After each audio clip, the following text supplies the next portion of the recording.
Bismillahirrahmanirrahim. Assalamualaikum warahmatullahi wabarakatuh. Baik, perkenalkan saya atas nama Rafiul Muiska dengan NIM 60200121003. Pada kesempatan kali ini saya akan menjelaskan tugas terkait dengan tugas final pada mata kuliah sistem tertanam. Nah, sesuai dengan instruksi pada tugasnya yaitu tentang penjelasan dan simulasi yang dilakukan pada Tinkercad tentang pembuatan proyek rangkaian elektronika menggunakan Arduino Uno dengan berdasar pada 3 materi yang telah dipelajari pada mata kuliah sistem tertanam. Nah, opsi 3 materi yang saya pakai di sini dalam proyek ini yaitu terkait dengan komunikasi serial 1, motor servo, dan LCD. Nah, berdasar pada 3 materi ini saya asumsikan terkait dengan judul proyek yang saya buat yaitu untuk menghitung ketersediaan tempat atau menghitung ketersediaan tempat berdasarkan slot yang tersedia. Nah, sebelum itu selain daripada 3 materi ini, saya juga mengambil atau mengkombinasikan materi-materi lain yang telah dipelajari sebelumnya seperti input-output digital dan input-output analog. Nah, sebelum penjelasan terkait dengan prinsip dan simulasinya, terlebih dahulu saya akan memaparkan terkait alat dan bahan yang saya gunakan. Pertama itu tentunya laptop, kedua adalah Tinkercad, dan yang selanjutnya adalah Arduino Uno berjumlah 1 buah, motor servo juga 1 buah, LCD 16x2 juga 1 buah, LED hijau dan LED merah masing-masing 1 buah, resistor 330 ohm yaitu 3 buah, potensiometer 5 ohm berjumlah 1 buah, dan infrared sensor atau kita juga bisa menggunakan peer sensor sebanyak 2 buah. Nah, untuk simulasi dan prinsip kerjanya, terlebih dahulu saya akan mengakses project atau rangkaian elektronika yang telah saya buat pada Tinkercad. Baik, untuk interface dari project ini kurang lebih seperti ini untuk rangkaiannya. Nah, untuk gambaran umum dari project ini seperti yang telah saya paparkan sebelumnya terkait dengan judulnya, yaitu untuk menghitung ketersediaan tempat atau mengalokasikan ketersediaan tempat sesuai dengan slot yang telah disediakan. Nah, project ini bisa diterapkan misalnya pada tempat parkir atau tempat penitipan barang yang biasanya terdapat pada pusat-pusat perbelanjaan. Cara kerjanya yaitu di sini atau prinsip kerjanya terdapat 2 buah sensor peer, yaitu saya beri nama dengan sensor masuk dan sensor keluar. Ini fungsinya pada rangkaian ini untuk mendeteksi objek yang masuk dan objek yang keluar yang nantinya datanya akan dikirimkan dan mempengaruhi komponen yang lainnya. Misalnya di sini ada motor servo yang saya gunakan sebagai palang pintu untuk pintu masuk dan pintu keluar, dan terdapat LCD yang saya gunakan sebagai interface atau komponen yang akan nantinya menampilkan nilai atau data yang telah dibaca oleh sensor. Nah, baik, terlebih dahulu sebelum kita melangkah pada prinsip kerja atau simulasinya, di sini tentunya pada setiap komponen itu mempunyai prinsip kerjanya masing-masing. Nah, terlebih dahulu untuk kedua sensor peer ini adalah sensor yang membaca sebuah objek. Objek itu dapat berupa manusia ataupun benda-benda lainnya yang memancarkan energi radiasi, karena pada intinya keseluruhan benda yang ada di muka bumi ini itu dapat memancarkan energi radiasi, salah satunya adalah manusia. Cara kerja dari kedua sensor peer ini, jika ada objek yang melewati atau mendekati dari sensor ini, maka sensor ini akan menangkap pancaran inframerah yang dihasilkan oleh objek tersebut. Nah, kemudian pancaran inframerah inilah yang menghasilkan sebuah energi elektrik atau dalam penggunaannya sensor peer ini mempunyai komponen dalamnya yang berfungsi untuk menangkap pancaran inframerah ini, kemudian ia konversikan ke dalam suatu tegangan. Nah, tegangan inilah yang nantinya diubah ke dalam bentuk energi elektrik dan kemudian dibaca analog oleh sensor. Nah, setelah dibaca analog oleh sensor, kemudian dikonversikan lagi menjadi sinyal atau tegangan 0 atau 5 volt. Nah, pada dasarnya intinya itu prinsip dari kerja dari sensor PIR ini adalah ia membaca output atau ia membaca input analog dari benda yang memancarkan energi radiasi, kemudian ia kembalikan dalam bentuk sinyal 0 atau 5 volt yang biasanya dikenal dengan sinyal digital. Nah, sinyal digital ini menghasilkan nilai 0 atau 1 atau low dan high yang menyebabkan berfungsi atau tidaknya sebuah komponen. Nah, nilai dari low dan high yang ditangkap dari sensor PIR ini kemudian akan dikirimkan ke setiap komponen supaya ia bekerja sesuai dengan data apa yang ditangkap pada komponen ini. Misalnya pada motor servo. Nah, motor servo ini di sini saya setting pada awalnya saya asumsikan ini dalam keadaan tertutup. Nah, setelah adanya pergerakan dari atau objek yang melewati dari sensor PIR atau sensor masuk ini, maka si servo ini otomatis akan terbuka. Nah, servo ini berfungsi sebagai palang pintu. Jadi jika ada objek yang masuk atau melewati sensor masuk, maka objek ini atau komponen ini akan secara otomatis terbuka. Atau dalam prinsip kerjanya ia akan mengarahkan servonya ke 180 derajat dari posisi awalnya, yaitu 90 derajat. Nah, untuk prinsip kerjanya sendiri, si motor servo ini bekerja dengan prinsip PWM atau Pulsar Width Modulation, yang dimana data digital yang dikirimkan itu akan dikonversikan ke sinyal analog, kemudian dikonversikan lagi menjadi sebuah sinyal digital. Nah, pada motor servo ini terhubung ke pin atau kaki atau pin 10 pada board Arduino ini. Nah, yang dimana pin 10 ini juga adalah salah satu dari pin PWM pada board Arduino ini, dimana pin PWM itu sendiri terdiri dari 6 buah pada board Arduino ini. Nah, setelah pengaruh dari inputan pada sensor PIR ini, ia juga akan berpengaruh pada output yang dihasilkan pada LCD ini. Nah, output yang dihasilkan pada LCD ini yaitu sebuah informasi tentang ada atau tidaknya objek yang melewati sensor ini dengan menampilkan jumlah atau slot yang tersedia. Dimana jika ada objek yang melewati sensor ini, maka itu akan dihitung sebagai objek yang akan menempati suatu slot. Maka ia akan menampilkan slot yang tersedia berdasarkan objek yang masuk. Kemudian terdapat LED dan sebagai indikator. Dan ini adalah potensiometer yang digunakan untuk menghubungkan atau menentukan tingkat kecerahan daripada LCD ini. Untuk pin dari LCD ini dihubungkan sesuai dengan fungsi-fungsinya. Misalnya di sini ada pin untuk pembacaan data yang berwarna hijau ini, dan ada pin untuk ground, dan ada pin power. Terdapat pin register select dan pin-pin yang dapat dilihat di layar sini. Nah, secara keseluruhan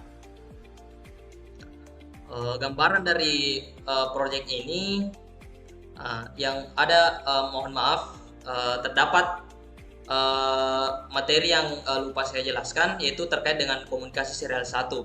Nah, peranan dari komunikasi serial 1 pada rangkaian atau proyek ini, ia berfungsi sebagai pembacaan untuk membaca sebuah inputan karakter berupa karakter ASCII. Nah, kemudian ia akan dikonversikan dan menjalankan blok kode program yang telah diset sebelumnya. Nah, untuk komunikasi serial 1 di sini dia menggunakan prinsip karena ini menggunakan satu board Arduino, dan prinsipnya pada komunikasi serial 1 yaitu komunikasi antara board Arduino dengan suatu device. Nah, karena kita menggunakan Tinkercad, maka ia akan berkomunikasi dengan device atau dengan cara kita memanfaatkan serial monitor yang ada pada Tinkercad ini. Nah, jika terdapat perintah yang diinputkan, maka ia akan menjalankan sesuai dengan apa logika yang akan dijalankan pada program. Nah, untuk komunikasi serial 1, saya di sini setting sebagai pembacaan untuk mengetahui berfungsi atau tidaknya semua komponen ini sebelum digunakan atau disimulasikan. Nah, untuk yang pertama kita klik start simulasi untuk bagian simulasinya. Di sini keadaan awal motor servo dalam keadaan tertutup atau posisi 90 derajat, dan pada LCD ditampilkan slot yang tersedia itu berjumlah 5 buah sebelum ada objek yang melewati sensor masuk. Nah, terlebih dahulu saya akan mengecek apakah si servo ini dan LED ini berfungsi dengan baik sebelum dilakukan simulasi. Nah, caranya itu kita mengetikkan pada serial monitor sesuai dengan program yang telah diset sebelumnya, yaitu karakter H. Maka yang terjadi, ia akan mengecek LED dan motor servonya ini apakah berfungsi atau tidak. Nah, dari hasil pengecekan itu ditampilkan lagi di serial monitor berupa keterangan. Nah, di sini keterangannya itu LED hijau berfungsi karena di sini LED hijaunya menyala, dan begitupun dengan LED merah. Dan kemudian motor servo seperti yang kita lihat tadi, jika kita ketikkan huruf H, maka si motor servo ini secara otomatis akan berputar. Ini tandanya ini berfungsi, atau palang pintunya itu berfungsi, karena kita akan gunakan motor servo ini sebagai palang pintu. Nah, setelah semua komponen ini dianggap berfungsi, maka kita lakukan langkah yang kedua, yaitu untuk mematikan komponen ini dan kita lakukan simulasi yang sebenarnya. Dan kita klikkan huruf L, maka LED akan mati dan motor servo tidak akan bergerak lagi. Nah, inilah sedikit konsep atau gambaran konsep mengenai komunikasi serial 1 pada proyek ini. Nah, selanjutnya kita akan melakukan pengetesan pada rangkaian yang telah kita buat. Pertama, kita klikkan pada sensor masuk. Nah, jika ada objek yang melewati sensor masuk ini, otomatis si motor servo ini akan membaca bahwa ada objek yang melewati pintu masuk. Otomatis palangnya akan terbuka secara otomatis karena ada objek yang akan melewatinya. Kita lihat. Nah, dan otomatis juga LED hijau sebagai indikator di sini juga akan menyala, dan keterangan pada LCD mengenai slotnya itu akan berkurang sesuai dengan objek yang memasuki sensor masuk atau melewati sensor masuk. Kita coba lagi.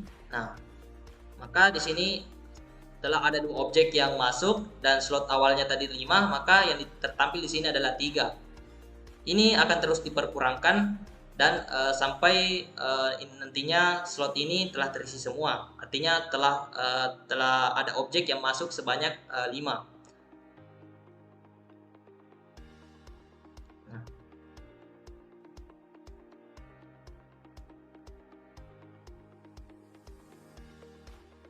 Nah, Di sini ketika keterangannya slot telah habis, maka otomatis lampu indikator yaitu lampu LED merah akan menyala dan muncul keterangan pada LCD yaitu slot telah habis. Dan juga otomatis ini si servo atau motor servo ini yang berfungsi sebagai palang pintu tidak akan terbuka karena telah slot yang telah ditentukan itu telah terpenuhi.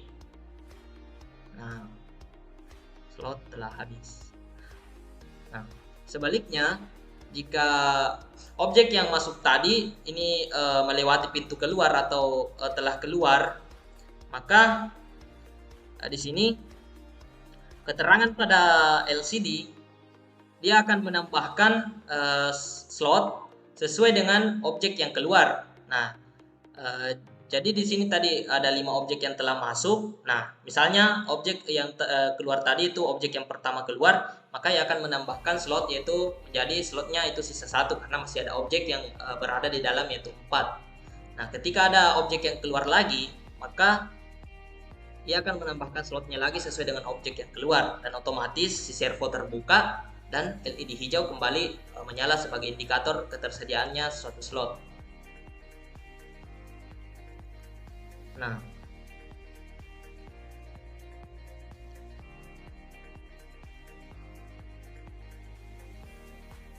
karena pengalokasian slotnya itu pada awalnya itu hanya 5 buah, jika semua objeknya ini telah keluar atau meninggalkan tempat atau slotnya ini semua telah kosong, maka si servo juga tidak akan terbuka secara otomatis. Nah, misalnya ada lagi objek yang masuk, maka servo akan terbuka kembali dan slot yang tersedia itu diperkurangkan. Ada objek yang masuk dan ketika ada objek yang keluar, dia akan menambahkan slot secara otomatis.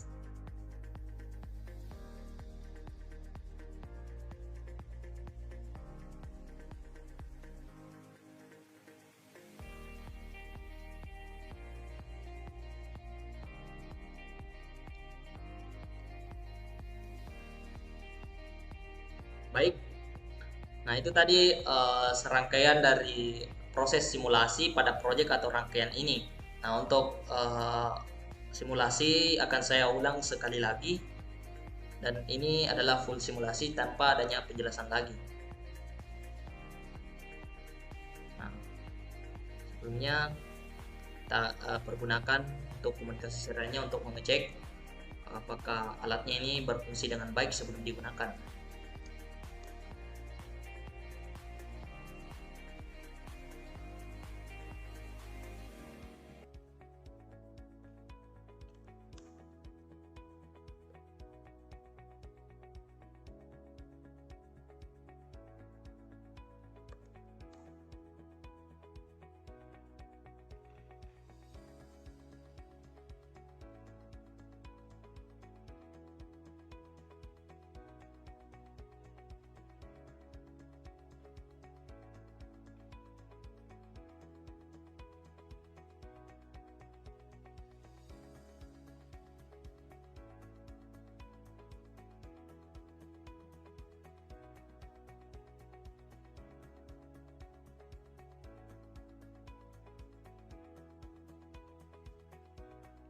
Baik, untuk proses simulasi dari rangkaian atau proyek ini saya anggap sudah cukup, dan untuk sederetan dari listing program yang telah saya buat itu saya sesuaikan dengan keadaan atau pemasangan pada pin-pin yang ada pada komponennya.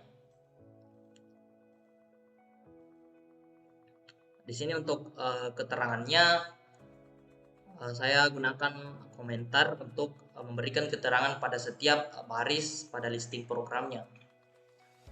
Misalnya ini adalah include untuk menyertakan library liquid crystal karena kita menggunakan LCD, include servo H, kita menyertakan library servo karena kita menggunakan motor servo, dan seperti ini untuk proses penentuan di mana pinnya itu akan dihubungkan.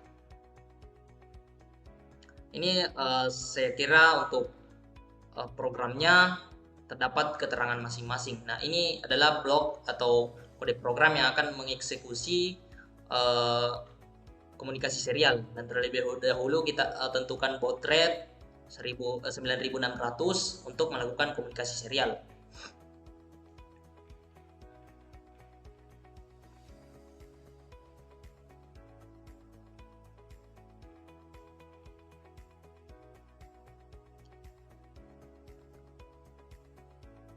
Baik, mungkin itu saja yang sempat saya jelaskan dan sempat saya simulasikan. Lebih dan kurangnya mohon dimaafkan. Saya akhiri dengan ucapan wabillahi taufiq wal hidayah. Assalamualaikum warahmatullahi wabarakatuh.